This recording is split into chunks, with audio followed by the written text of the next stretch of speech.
Welcome to the Health Coach Nation podcast. My name is Hailey Rowe, and I'm a sales and marketing coach and LinkedIn lead generation service provider.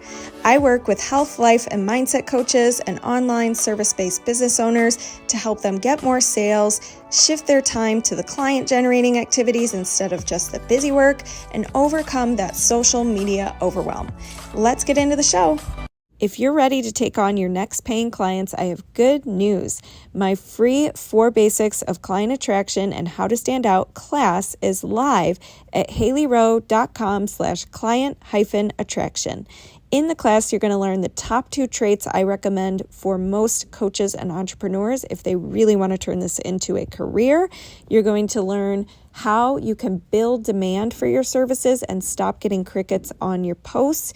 You're going to learn the sales roadmap I used to improve my sales conversion rate and help my clients do the same.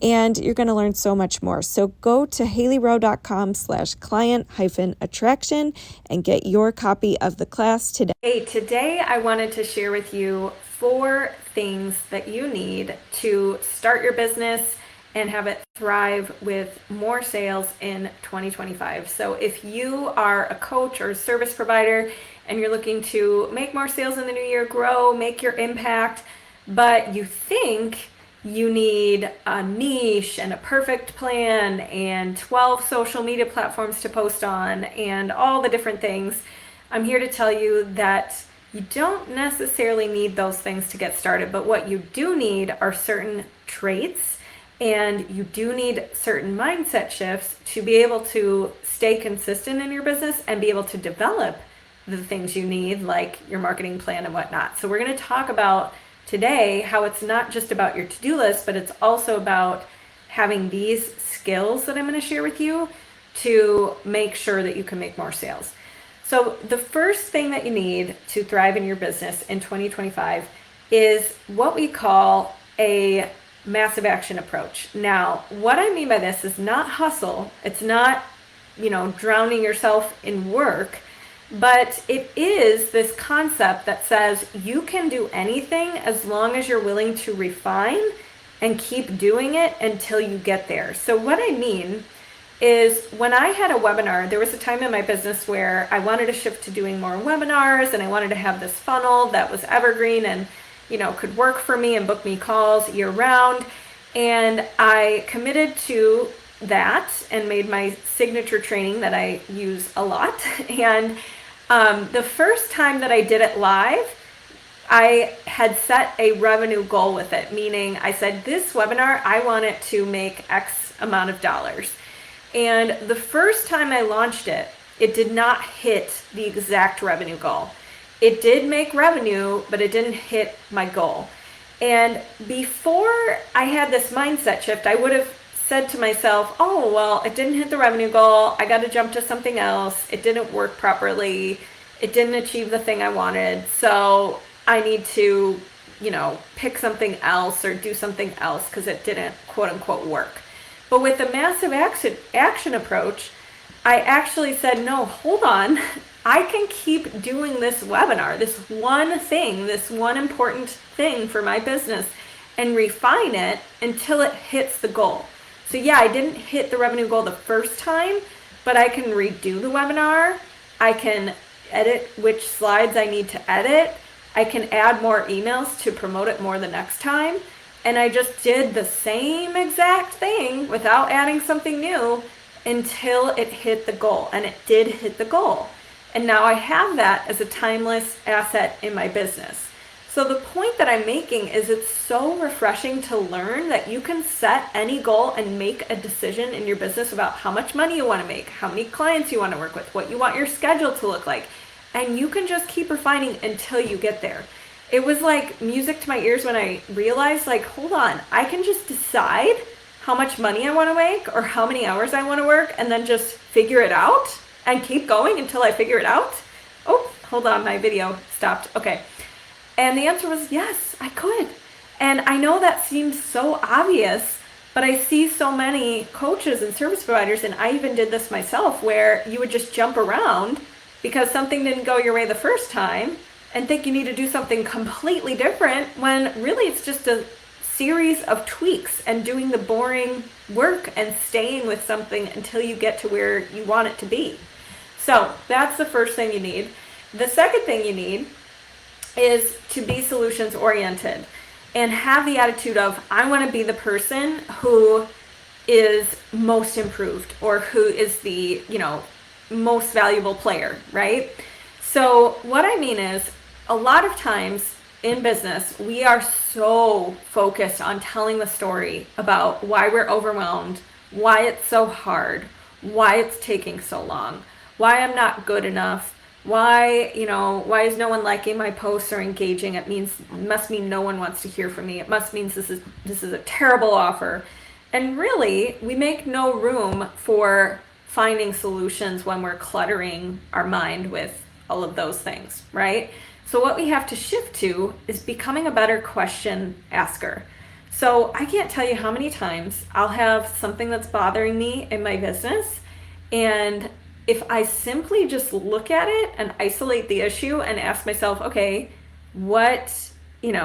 just asking myself better questions rather than why is this so hard, asking myself, what comes to mind as ways I can make this easier? What could I try to improve this? Who could I ask to get some input on this, or whatever? But shifting my questions to more productive questions instead of more poor me questions is really important if you want to have a business, because our brains are wired, obviously, to look for everything that's wrong.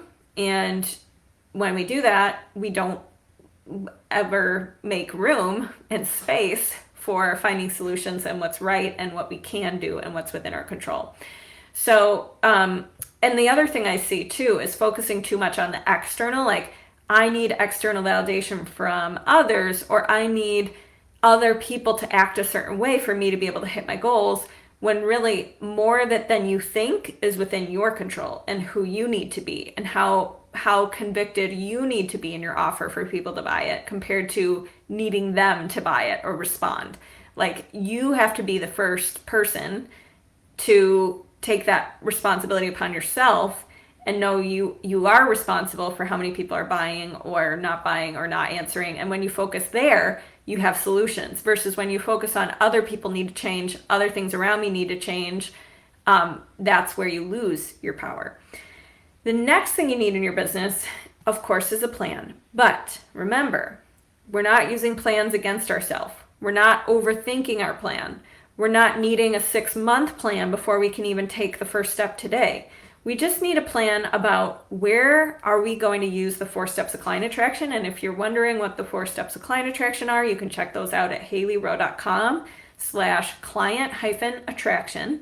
And once you know the 4 steps of client attraction, you have the plan. You have a blueprint to go out there and tell people what you do, help more people, engage your audience, and know how to do that, know how to transition to the sales phase. So once you use the 4 steps of client attraction training, you can then decide what's going to be my main marketing platform, what am I going to sell, and who is it perfect for, who am I selling to, and then go pick which platform you want to use the 4 steps of client attraction with, and you have a plan suddenly. So it's not as challenging as you think. It's, at the end of the day, am I doing the 4 steps of client attraction? And what platform or way have I chose to do that? Do that? Yeah. So locally you could do it. On Instagram you could do it. LinkedIn you could do it. It depends on where you want to be most active, what you can be consistent with. But my point is, you need to just decide and do it, and then refine it, like I said in step 1, where we're talking about massive action, until it works for you. Now, are there things that you could do to improve your plan or amplify your plan or make your plan easier that you may not know because you don't have business experience, and having support may help you avoid certain mistakes and things like that? Yes. But at the end of the day, you have to be willing to do the plan first without certainty that it's going to work, in order to gain the insight about what is going to work. I see so many people saying, like, I'm going to wait to do my plan though, because I want to make sure it's right. And I want to make sure that if I do these actions, I get XYZ results. And having a business doesn't work that way, because you have to be able to test things, get feedback, hear from your audience, things like that. So just make sure you're not, waiting to do your plan because you need it to be perfect or you need certainty. You provide your own certainty with your thoughts.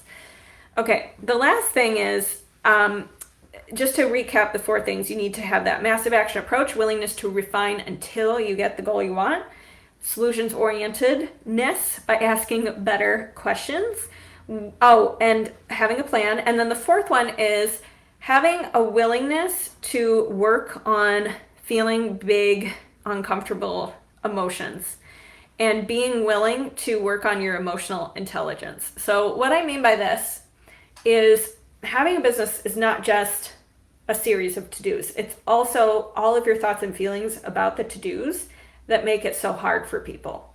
And a lot of times we tend to make our business mean things about us, about our worth, about, if people like us, about we're being judged and we're being rejected and what it means to be rejected. And the truth is, you have to become really good at allowing space for your brain to go crazy and tell you these things, but not necessarily needing to believe it all the time, and knowing that you have to become a master at creating the emotions that you want to lead your business from by looking at what are the thoughts that need airtime in your brain. So if you always are feeling like, I can't put myself out there because it's scary and no one wants to hear from me, then every day is gonna feel like an uphill battle. But if you suddenly believe, you know what, my mission is bigger than my doubts and my fears, and it's not really about me, it's about my business and my product and my service and giving that to people and helping people, then you start to open up a new feeling of willingness. Okay, I'm willing to go out there. I may not love it, but I'm getting better at going out there. And then you build confidence by going out there, and then you have new feelings, right? So the point is, and I don't know if you've ever heard of Dan Sullivan, but he has the 4 phases you go through when you are starting a journey in your business. And he first talks about how you have to have courage, right? Because you don't have the skill yet. You don't know if it's going to work yet. And it's very scary. And then you build capability because you went out there without knowing how to do it and you started doing it and you start to figure it out. You build that capability. Then you become competent at it. Like you actually have the skill under your belt now. And then you become confident.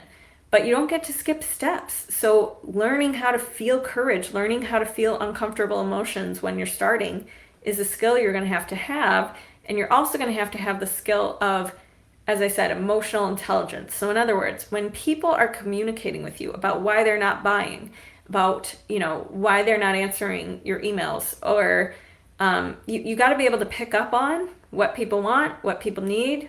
You got to be adaptable. You got to hear them. You got to use their words in your marketing. You need to be emotionally intelligent. So I don't know how to give that to you necessarily, aside from telling you how I think. Like a lot of times when I work with clients, I share why I do something or why I said something a certain way or why their copy, should be shifted to this because XYZ.